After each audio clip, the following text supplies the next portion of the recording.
Sonic the Hedgehog 3 is out, and oh my god, it's by far the best Sonic movie. Okay. I literally just came out of the theater and raced back home just to record this. That was by far one of the best video adaptations I've ever watched.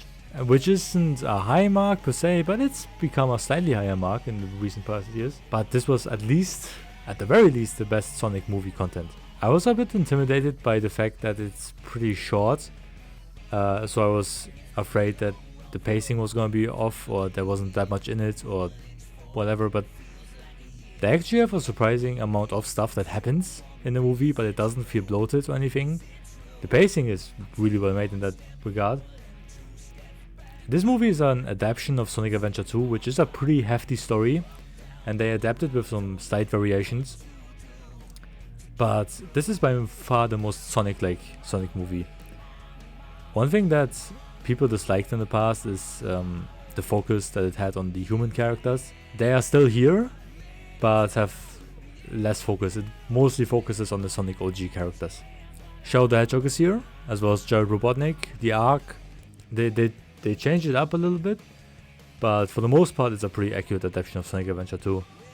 They have a lot more references than they did in the first two movies. Music cues, sound effects, poses, animations, obviously the story bits. As a Sonic fan, I couldn't have asked for anything else. In one of my previous videos I said that the only wish I had for this movie is to have the Eggman theme in it. I didn't consider the monkey's paw, and it was in it, but for less than 1 second, but it's in there, so that's good. They play Live and Learn multiple times during the finale. What else could I have wanted?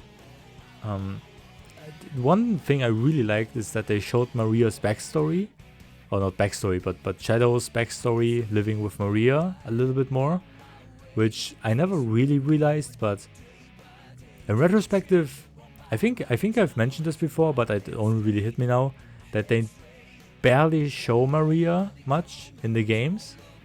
She shows up a little bit occasionally and gets mentioned and stuff, but we never really see how they lived on the Ark. We just know that Shadow's only friend was Maria. There was a certain montage somewhere in the movie where it showed Shadow's and Maria's time on the Ark and how much, what they did there and stuff, and that really got me. That was a really well made montage, and we see a bit of character of Maria, and she was, I would murder the human race if something happened to her. I get Shadow.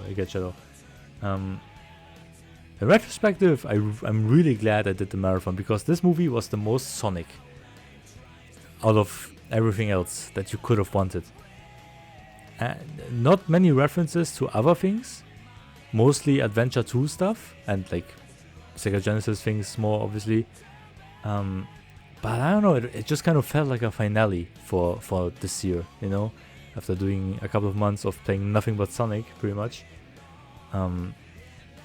Robotnik and Gerald, or Ivo and Gerald, I guess, have a lot of screen time as well. The movie really feels like a Team Sonic. They even say that they call themselves that throughout the movie. And Team Dark, how in Adventure 2 the stories get intertwined, and it's two campaigns that take place at the same time. This movie really feels like it was written with that in mind, because the antagonists, Gerald, Ivo, and Shadow, they are the antagonists, but they have a lot of screen time doing their evil deeds and stuff. So it really feels like we're hopping back and forth between these two, Team Sonic and Team Dark campaigns, which is really cool. From this point forward, there's going to be a lot of spoiler talk about the finale, so you've been warned. In the finale, Shadow turns good. They fight against the Ark, so to say, and our Dr. Eggman turns a new leaf, kind of. Jared Robotnik dies. His demise, I thought, was a bit silly. Nothing. They had a neat little sequence of Eggman and Gerald fighting, but his actual demise was a bit silly.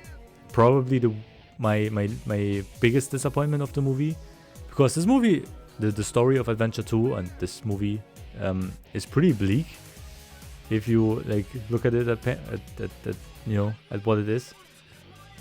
And Gerald and Eggman have like a little fight on the Ark because Eggman thinks that destroying the Earth is, he wants to rule the world, and Gerald wants to destroy the world. So Eggman is like, hey, you're going too far.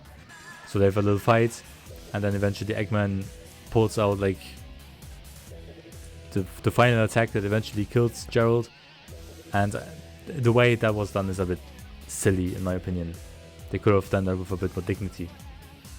Other than that, Sonic 4 is already in development. It was announced a few days ago that they're already making Sonic 4, and I'm really looking forward to that. There's a post-credit scene again that again shows the next couple of characters that will be in the next movie. It's gonna be Amy, Rose, and Metal Sonic. There's no explanation how they came here to Earth, where the fuck they came from, but I'm looking forward to see the explanation of that. Robotnik isn't coming back. I'm very sure of that. They really made sure that no. First two movies was like, yeah, okay, but this they don't. Eggman is dead. And actually, my actual biggest disappointment of the movie is that they didn't shoot Maria. She didn't get shot. That was the only thing.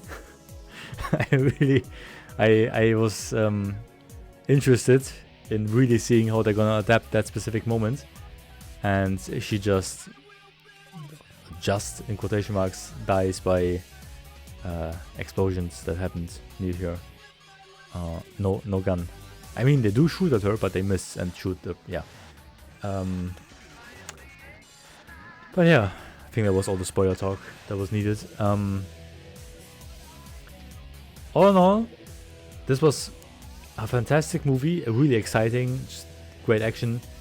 If you're a Sonic fan, this might actually be a 10 out of 10 movie. Sonic 1 didn't want too much human stuff, not much Sonic stuff. Sonic 2 did more Sonic stuff, but also had still too much human stuff. This one had all the Sonic stuff and OG or OC characters,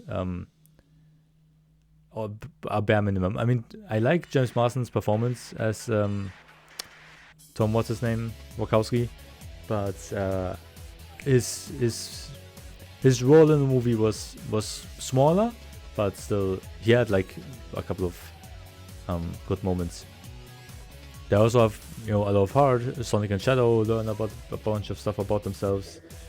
There's the Knuckles are here, obviously. They're Team Sonic. If you're not a Sonic fan, it's difficult to say. It's difficult to say how much one would like this movie if they don't know much about Sonic. I would still think this is a good movie, period. But you definitely need to watch the previous two, that's for sure. But other than that, it might be like an 8 out of 10 or something if you don't know anything about Sonic. The references and poses and animations, the love that just went into this movie for this franchise, elevates it again a little bit. They play Live and Learn like 3 times during the finale. That was great. Yeah, in my opinion, a pretty fucking good movie. It's not a Shawshank Redemption. It's not like, a 10 out of 10 for the ages, or for the ages. But as a video game adaptation of a video game, it does that pretty well. It adapts the story and the way Adventure 2 tells its story with the 2 campaigns really fucking well, and just other than that, it's a great movie. What else do you want? It's yeah, I'm still really excited. It's very, very hype, a lot of hype moments. I might need a few more days to like really formulate a proper opinion. I'm just recording this on a whim, but yeah, go watch it. It's really good. Trust me, it is really good.